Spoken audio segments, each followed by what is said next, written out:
Bonjour tout le monde, j'aimerais vous parler aujourd'hui de l'intolérance religieuse, comment elle naît. L'intolérance religieuse aujourd'hui est un des plus grands, on va dire, carrément un cancer qui touche notre société, la société arabo-musulmane. Et en fait, toutes les sociétés qui viennent au contact de la société arabo-musulmane, par l'immigration par exemple, constatent cette problématique-là. Ça pourrit notre société de l'intérieur et tant qu'on ne l'a pas réglé, on ne pourra pas avancer. Ça j'en suis complètement sûr.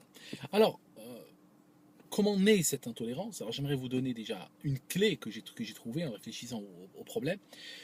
C'est que si vous regardez dans toutes les religions, peu importe la religion de laquelle on parle, Dieu a créé le monde, a créé les hommes, et a créé le mal, et il a créé le bien.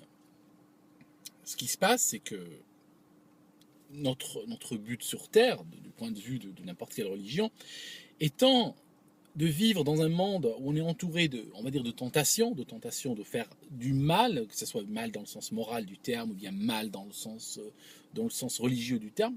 Et en fait, le but de l'homme, si vous voulez, c'est grandir par sa résistance, par sa résistance, on va dire, aux tentations. Alors c'est un jeu extrêmement simple, il est accessible au plus grand nombre, il est gratuit, mais en même temps, c'est un jeu extrêmement difficile.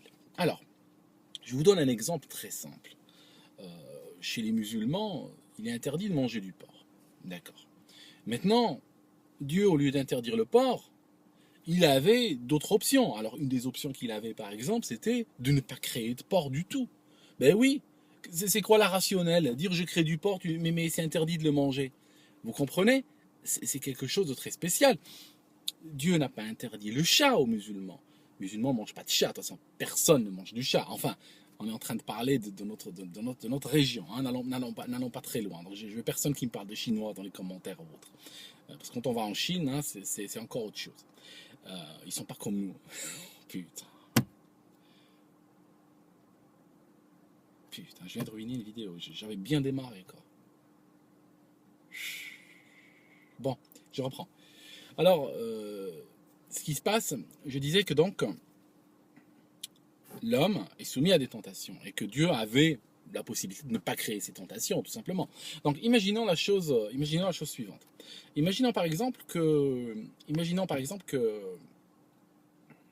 les gens décident, au lieu de ne pas manger de porc, qu'ils décident de massacrer tous les porcs de la terre. Ils se disent, bon, on tue tous les porcs de la terre. Ça a été tenté, par exemple, en Égypte, où on les a vus il y a quelques années, en train de tuer tout ce qu'ils trouvaient comme porc. Est-ce que, une fois que c'est fait, supposons qu'on arrive à le faire, est-ce qu'on peut dire à Dieu, regarde, nous sommes géniaux? Eh bien non. Je pense que si on enlève tous les porcs de la terre, il n'y aurait pas une seule bouffe, même du pain, même de la salade ne pourrait pas être halal. Vous comprenez ce que je veux dire par là? Parce que on a changé la création. Parce que le plan divin, c'est quoi? Le plan divin, ce n'est pas une mission donnée à l'homme de changer la création divine. La mission, si vous voulez, de l'homme, c'est se changer lui-même. L'homme, la seule création divine qu'il a le droit et le devoir de changer, c'est lui-même. Et c'est déjà un gros chantier. Une vie complète ne suffit pas en général. Donc, ce qu'on a aujourd'hui, on a des gens dans nos sociétés qui n'ont pas de foi du tout. Ils ne croient en rien, en fait, ils ne croient qu'en eux-mêmes. Donc, tout ce qui est foi, spiritualité et tout, pour eux, ce sont des mots complètement vides.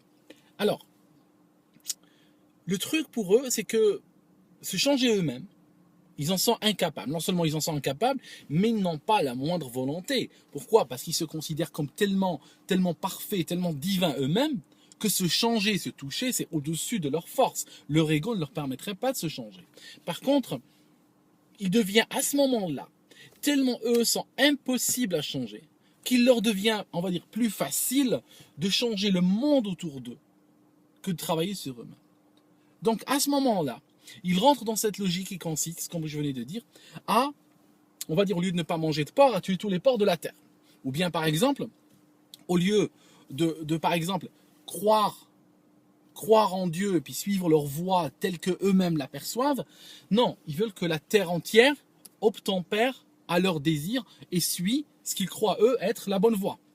Donc comme ça leur donne, si vous voulez, par la violence, ça leur donne l'impression que ils ont raison, qu'ils sont en train de suivre la bonne voie. Vous voyez le truc. C'est une clé très importante, je pense, pour comprendre l'intolérance et l'intégrisme religieux, parce que l'intégriste religieux, c'est quelqu'un qui veut changer la terre parce qu'il ne veut pas se changer lui-même, parce qu'il n'a pas la foi pour se changer lui-même.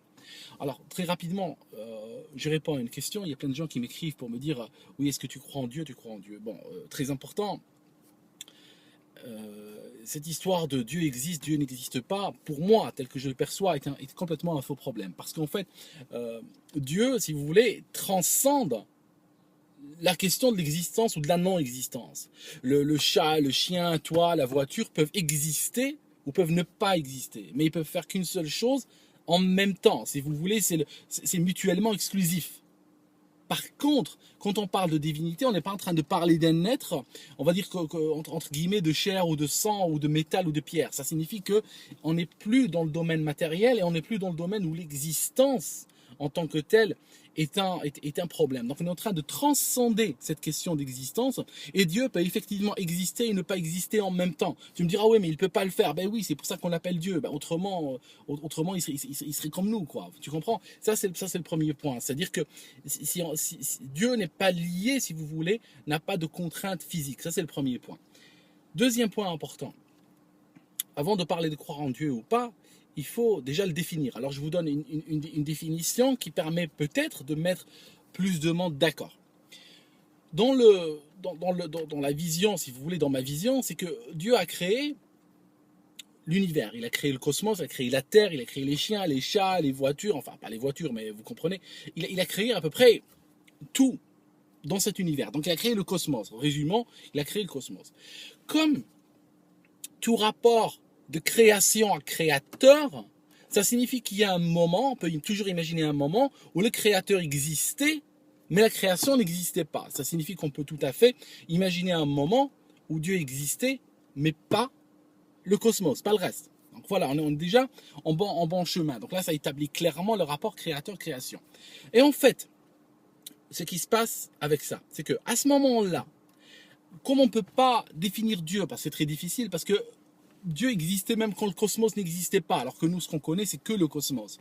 Donc, ce qui se passe, c'est que on ne peut pas accéder vraiment à la substance de Dieu, parce que le problème, c'est qu'il n'y a rien de comparable à la substance de Dieu. Alors, il y a des gens qui disent, les chrétiens d'aujourd'hui, disent, Dieu a créé l'homme à son image, donc l'homme est à l'image de Dieu. Ça signifie que Dieu est un mec, comme disait Coluche. Ça signifie un mec avec des pieds, des jambes, mal au dos, des vertèbres, tout ça.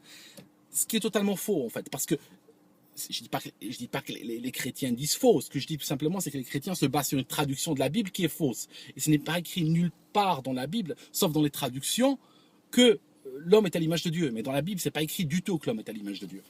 Ça, c'est un premier point. Donc la substance divine n'est pas du tout accessible. Mais on peut essayer de se rapprocher d'une autre manière. Par exemple, on peut dire, bon, enlevons le cosmos, on enlève tout. On enlève l'espace, on enlève les planètes, on enlève tout. Et quand on enlève le cosmos, ben, ce qui reste, c'est Dieu. Bon. Si quelqu'un ne croit pas en Dieu, ce qu'il va me dire, c'est quand on enlève le cosmos et t'enlèves la Terre et t'enlèves tout ce qu'on connaît, ben, ce qui reste, ben, il reste rien. Ok. Le problème, c'est que si tu dis qu'il reste rien, moi, ça me fait dans ma tête une division par zéro. Parce que le problème qu'il y a là, c'est que s'il reste rien, ok, une fois que tu enlèves le cosmos, ben, c'est que tu vas jamais obtenir le cosmos. Il va jamais venir. Parce qu'il reste rien. Tu l'as enlevé. Parce qu'on peut toujours imaginer un moment où il n'existait pas. Donc, si tu l'enlèves, ben, tu n'as rien. Ben, si tu n'as rien, ben, tu vas rester, tu auras rien jusqu'à la fin des temps. Donc, voilà un peu l'histoire.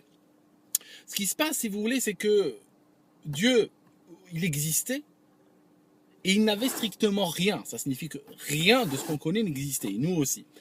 Ce qui fait que Dieu nous donne, si vous voulez, l'exemple ultime et type de celui qui est pauvre, mais qui a tout en même temps. Ça signifie, c'est la pauvreté ultime, la pauvreté totale, la quintessence de la pauvreté. Parce qu'il n'avait rien du tout. Et en même temps, il était extrêmement riche, la quintessence de la richesse. Donc vous voyez un peu cette balance, mais il y a toujours cette dualité quand on parle du divin. Voilà, je vous parle, j'arrête là. J'ai pas envie de dire plus que ça. Je vous dirai plus que ça dans une autre vidéo. Mais voilà, à peu près, je vous donne quelques orientations de ce qui se passe dans ma tête, dans ma tête, hein, dans mon brain d'arabe, quoi. Vous comprenez, vous voyez où je veux en venir, quoi. Allez, je vous laisse et puis je vais sortir de cette voiture qui commence à être un peu une fournaise. Bye.